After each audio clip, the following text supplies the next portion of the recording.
उनके द्वारा किए गए बाइबल के अध्ययन एवं शोध से ये स्पष्ट होता है कि जीसस क्राइस्ट नाम का कोई व्यक्ति कभी पैदा ही। इस वीडियो को बनाने का मकसद किसी भी जाति और धर्म की निंदा करना बिल्कुल भी नहीं, परंतु सच्चाई बताना है। दोस्तों, आज के इस वीडियो में मैं आप लोगों के साथ में जो वीडियो शेयर करने वाला हूं, आप लोग इस वीडियो को देखकर हैरान होने वाले हैं। दोस्तों, आज से 2023 साल पहले प्रभु यीशु मसीह संसार के अंदर आए, तब से लेकर प्रभु यीशु मसीह के नाम से सिर्फ विरोध होता है। प्रभु यीशु मसीह को लोग गलत बताते हैं, फेक बताते हैं। लेकिन दोस्तों, आज मैं आप लोगों के सामने जो वीडियो शेयर करने वाला हूँ, किस प्रकार लोगों ने अपनी बुक लिखी है, किताबें लिखी हैं और प्रभु यीशु मसीह को झूठा साबित किया ताकि उन्हें मोटा पैसा मिल सके, अच्छी रकम उनको आ सके यीशु मसीह को गलत साबित करने के लिए। दोस्तों, हमारे कुछ सनातनी भाई है, उन्होंने प्रभु यीशु मसीह के बारे में इस बात को कहा है कि यीशु मसीह 100% काल्पनिक है। दोस्तों, ये वीडियो मैं आप लोगों को दिखाना चाहता हूँ। पहले आप लोग इस वीडियो को देखिए, फिर आगे मैं आप लोगों से बातें करता हूँ। दोस्तों, मेरे भारत के विश्व के कोई भी व्यक्ति ईसा मसीह को भगवान मानता है, गॉड मानता है, ईश्वर पुत्र मानता है, वह सभी के सभी लोग मिथ्या कल्पनाओं में जी रहे हैं। क्योंकि मैं आपके सामने ऐतिहासिक रूप से यह सिद्ध कर दूंगा कि जिसको आप भगवान कहते हो, जिस जीसस को आप ईश्वर पुत्र कहते हो, यह जीसस नाम का व्यक्ति कभी इतिहास में पैदा ही नहीं हुआ। क्या बोला? दोस्तों, मैं जानता था आप ये बात सुनकर चौंक जाएंगे, परंतु आप सभी को मैं दावे के साथ ये सिद्ध करके दिखाऊंगा, जिसको आप जीसस कहते हैं, यह व्यक्ति तो इतिहास में कभी जन्मा ही नहीं। कि किस तरह से ईसाई विद्वानों ने ही जीसस क्राइस्ट के चरित्र की सार्थकता पर कई सवाल उठाए हैं। उनके द्वारा किए गए बाइबल के अध्ययन एवं शोध से ये स्पष्ट होता है कि जीसस क्राइस्ट नाम का कोई व्यक्ति कभी पैदा ही नहीं हुआ। तो फिर क्यों, कब और कैसे जीसस क्राइस्ट नाम के एक आभासी चरित्र को गढ़ा गया और उसकी जबरदस्त मार्केटिंग करके ईसाईयत नाम के एक मत को पैदा कर दिया गया।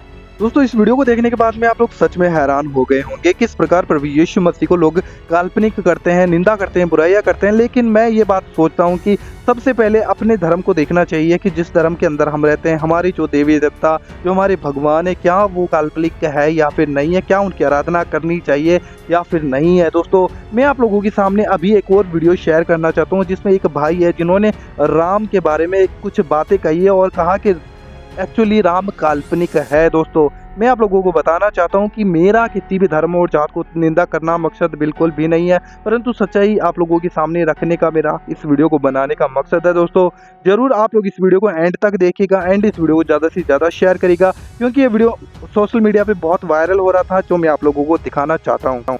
अगर हम थोड़ी देर के लिए मान भी ले कि नहीं राम था जी, तो राम में कोई अच्छाई नहीं है। उसका मैं 2-3 उदाहरण बताता हूँ। हम कह रहे हैं, लेकिन लोग तो उन्हें पुरुषोत्तम बताते हैं। वही मैं कह रहा हूँ, पुरुषोत्तम राम नहीं है, पुरुषोत्तम जो है वो रावण है। किसी की बहन को अगर छेड़ा जाए, यहाँ इतने लोग करे हैं, अगर किसी की बहन को छेड़ा जाए, कौन ऐसा भाई है कि अपनी छेड़ी हुई बहन का बदला नहीं लेगा? बिल्कुल सही, बताइए। बहुत अच्छा। रावण की बहन को, सुपनखा को राम ने छेड़ा। राम से उसने प्रस्ताव रखती है कि मैं शादी करूंगी, राम मना कर देते हैं कि मैं शादीशुदा हूँ, लक्ष्मण से पूछ लो। लक्ष्मण के पास जाती है। तो मेरा ये सवाल है कि जब एक ही मंडप में एक ही जगह चारों भाइयों की राम की शादी हो गई थी, तो राम ने झूठ क्यों बोला कि लक्ष्मण के पास चली जाओ?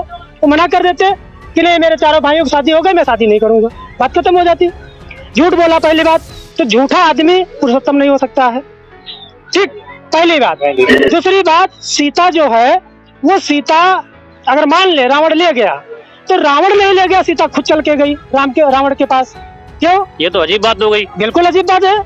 रामायण को पढ़िए, उसी धनुष जो स्वयंवर जो रचा गया, जो जनक ने बुलाया था स्वयंवर, उस स्वयंवर में देश विदेश के सभी राजा आए थे, रावण भी गए थे। तो रावण उस स्वयंवर में शर्त जो धनुष को उठाएगा, उसकी डोरी खींचेगा, उसके साथ सीता का विवाह होगा। कोई भी राजा उस धनुष को उठा नहीं पाया, रावण भी नहीं उठा पाया था। ठीक है, तो रावण भी नहीं उठा पाया था, तो उसमें एक दोहा मुझे याद नहीं है, दोहा है कि 10,000 राजा एक साथ उठाए थे। भूप सहस्र दस एक ही वारा, लगे उठावन टारे न डारा। हाँ, मतलब 10,000 राजा उठाए थे उसको जी। तो मेरा ये सवाल है, 10,000 लोगों को खड़ा करिए, एक आदमी को लगभग 1.5-2 फीट जमीन चाहिए। 10,000 राजाओं को खड़ा करिए आप, तो कम से कम 3 किलोमीटर की लाइन बनेगी। तो क्या धनुष 3 किलोमीटर का था? 3 किलोमीटर का धनुष था, इसीलिए इसको काल्पनिक मानते हैं। दूसरी चीज 3 किलोमीटर का नहीं हो सकता है। हम थोड़ा छोटा कर ले, 5000 उधर से खड़े कर ले, 5000 इधर खड़ा है, तब भी 1.5 किलोमीटर का बनता है। हम थोड़ी और कल्पना करें, मान लो 10,000 राजा उठा लेते, मान लो थोड़ी देर कल्पना करें, 10,000 राजा उठा लेते, सीता की शादी किसके साथ होती? हमें बताओ, सीता की शादी किसके साथ होती? ठीक, चलो नहीं उठा पाया, कोई बात नहीं। तो मेरा ये सवाल है, सीता रावण को कैसे उठा लेगा? आपका सवाल है सीता रावण को। तो मेरा ये कहना है कि जिस धनुष को 10,000 राजा नहीं उठा पाए, उस धनुष को अकेले सीता उठा लेती थी। जिस धनुष को रावण नहीं उठा पाया, उस धनुष को अकेले सीता उठा लेती। लेकिन वो सीता माता थी ना, उन्हें वरदान था, उनके अंदर शक्ति थी। तो रावण कमजोर हो गया। भाई साहब, सवाल पूरा हो जाने दीजिए। जो रावण जो कमजोर था, सीता बलशाली थी, तो बलशाली को रावण कमजोर रावण उठा कैसे ले गया? हम कह रहे हैं आज आजमा लो, कोई महिला ताकतवर हो, किसी छेड़ को दिखाए कोई आदमी, अगर कमजोर पुरुष है छेड़ सकता है? ताकतवर महिला, बहुत सी ऐसी महिला मैंने घटना देखी अपने पति को मारती जो कमजोर है। ठीक है, तो मेरा कहने मतलब कमजोर रावण वो जो बलशाली सीता को उठा कैसे ले गया? मेरा सवाल ये है। तो नहीं उठा सकता ना, काल्पनिक रचा गया है। भगवान मान रहे हो तुम? कैसे? किसने माना राम को भगवान? बताओ, इंसान है वो, इंसान के पैदा हुआ था ना, वो दशरथ का पुत्र था, दशरथ का पुत्र था ना वो। तो राम भगवान कैसे होगा भाई? मेरे को बताना कैसा भगवान है, मैं यही तो पूछना चाह रहा हूँ। ऐसे कौन सा सबूत है उन्होंने भगवान, ऐसा उन्होंने कौन सा काम कर दिया बताओ? सीता को उन्होंने बेचारी को अग्नि परीक्षा के लिए तैयार कर दिया।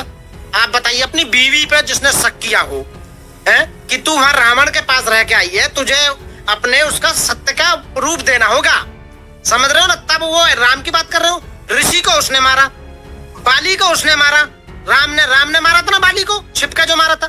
पर राम के जितने भी कर्तव्य कार्य थे तो वो भगवान के काम थोड़ी थे। और फिर दूसरा नंबर मेरी समझ में ना आया, पूरा कुनवा ने भगवान का ठेका ले रखा। दशरथ भी भगवान, राम भी भगवान, शत्रुघ्न भी भगवान, लक्ष्मण भी भगवान, सीता भी, अरे पूरा खानदान ही भगवान है। कोई बचेगा बना भगवान के ना? बताओ ना तुम, भगवान एक हो गए कि पूरा खानदान का खानदान भगवान? मतलब वो भी, मतलब राम भी भगवान, बाकी बहू भी भगवान, बाकी बाप भी भगवान, बाकी भैया भगवान, सारे भगवान ही है। मतलब पूरा खानदान ही भगवान होगा। परिवारवाद चल रहा है तो बीजेपी नु का परिवारवाद नहीं होना चाहिए देश में। तो ये परिवारवाद भगवानों का क्या परिवार होते होंगे बताओ तुम? अच्छे कर्म थे ना।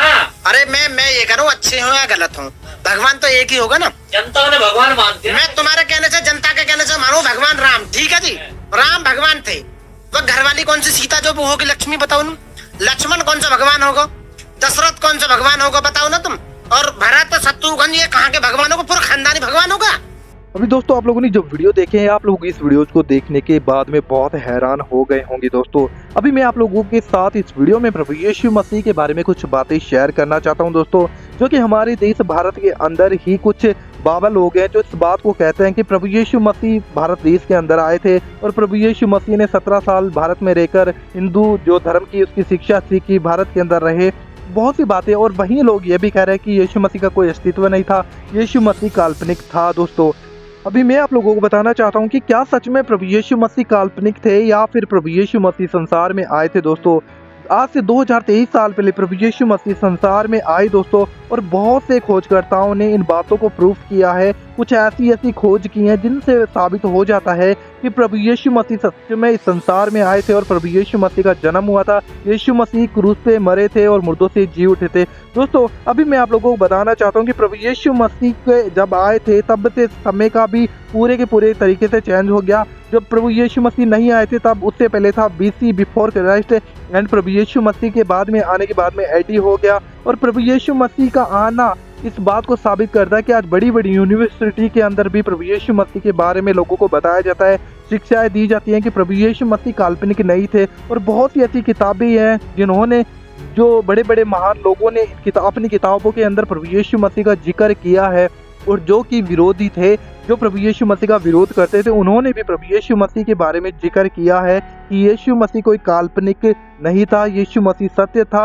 और यीशु मसीह सच में एक ऐसा कैरेक्टर था जो आज से 2023 साल पहले पृथ्वी के ऊपर रहता था और लोगों के बीच में चला फिरा करता था। और यीशु मसीह को आज तक कोई फेक साबित कर नहीं पाया दोस्तों। और दोस्तों मैं आप लोगों को उन्हें लगता था कि ये एक ऐसे व्यक्ति है जो हमारे धर्म की निंदा करता है, हमारे परमेश्वर की निंदा करता है। लेकिन एक्चुअली प्रभु यीशु मसीह जिस परमेश्वर का प्रचार कर रहा था, वे यहूदी लोग अच्छे तरीके से जानते थे कि ये हमारे ही परमेश्वर का, हमारे पिता की निंदा कर रहा है इस बात के। लेकिन यीशु मसीह निंदा करने के लिए नहीं आया, परंतु उसी परमेश्वर की ओर से प्रभु यीशु मसीह आया है। वही परमेश्वर जो उन यहूदियों का परमेश्वर था, वही यीशु मसीह था, और वो उसे समझ नहीं पाए। और इस प्रकार उन्होंने क्या किया, प्रभु यीशु मसीह को क्रूस पे चढ़ाया। अब लोगों को ये भी लगता है कि अगर यीशु मसीह परमेश्वर था तो उसे क्रूस पे कैसे चढ़ाया गया, अगर वो खुदा होता तो वो अपने आप को बचा लेता। दोस्तों प्रभु यीशु मसीह का इस संसार में आने का मकसद मैं आप लोगों को पहले भी बता चुका हूँ, किसी भी जाति और धर्म की स्थापना करना बिल्कुल भी नहीं था। प्रभु यीशु मसीह स्वर्ग का सुसमाचार लेकर आए थे। मनुष्य जाति जो पाप में चली गई थी, जो बुराई में चली गई थी, जो पाप करने के बाद में परमेश्वर से दूर हो गई थी, उसी परमेश्वर से वापस से मेल मिलाप कराने के लिए प्रभु यीशु मसीह संसार में आए, ताकि वो हमारे पापों के लिए बलिदान हो। और यीशु मसीह ने ये किया, हमारे पापों के लिए यीशु मसीह क्रूस के ऊपर बलिदान हुए, और यीशु मसीह ने हमारे पापों को क्रूस के ऊपर सह लिया, और वो मर गए और मुर्दों से तीसरे दिन जी उठे। आज परमेश्वर का पवित्र कलाम इन बातों को साबित करता है, और जो कोई सत्य को जानता है वो आज़ाद होता है। जो कोई इस बात में विश्वास करता है कि यीशु मसीह मेरे लिए मारा गाड़ा गया और मुर्दों से तीसरे दिन जी उठा, निश्चय वो व्यक्ति उद्धार पाता है, और प्रभु यीशु मसीह उसके जीवन में आते हैं और उसका जीवन बदल जाता है। दोस्तों अभी आप लोगों ने इस वीडियो के अंदर और भी जो धर्म के देवी देवता हैं, राम के बारे में आप लोगों ने देखा। मैं आप लोगों को बता देना चाहता हूँ, मेरा किसी भी धर्म को टारगेट करना, किसी भी धर्म को निंदा करना, किसी भी धर्म के देवी देवताओं को गलत बताना मेरा मकसद बिल्कुल भी नहीं है। ये जो वीडियो आप लोग देखे हुए सोशल मीडिया के ऊपर बहुत ही ज़्यादा वायरल हो रही थी, तो मैंने सोचा कि आप लोगों को ये दिखाया जाए। बाकी मेरा किसी भी धर्म के बारे में कुछ भी गलत सोचना बिल्कुल भी नहीं है। मैं सभी धर्मों की इज्जत करता हूँ, सभी धर्म मेरे नज़र में एक समान है। लेकिन हमें धर्म को ना देखकर सबसे पहले हमें धार्मिकता को देखना चाहिए कि परमेश्वर जो संसार में आया, उसने अपना इकलौता पुत्र दिया ताकि मनुष्य उसके द्वारा उद्धार पाए। बस यही सुसमाचार लेकर प्रभु यीशु मसीह संसार में आए, और जो कोई आज विश्वास करता है वो निश्चय उद्धार पाता है। प्रभु आप सभी को आशीष दे।